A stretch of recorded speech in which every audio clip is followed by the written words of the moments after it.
Sidang kode etik terhadap Ibda Arsyad Daifa Gunawan terkait penanganan kasus tewasnya Brigadir J telah selesai digelar pada Senin 26 September 2022.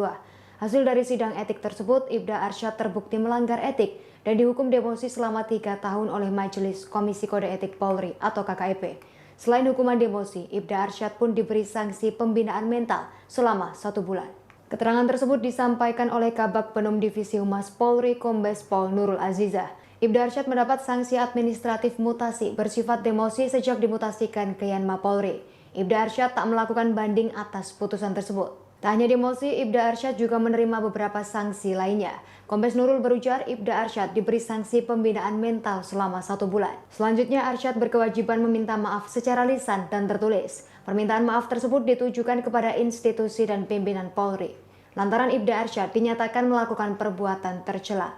Atas sanksi yang dijatuhkan, Ibda Arsyad menerima putusan dan tak mengajukan banding. Dalam sidang KKEP terhadap Ibda Arsyad Daifa Gunawan, 6 orang dihadirkan sebagai saksi. Mereka yakni AKBP AR, AKBP RS, Kompol AS, Kompol IR, AKP RS, dan Bribtu RRM.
Demikian informasi kali ini, nantikan informasi terbaru lainnya hanya di kanal YouTube Tribun News.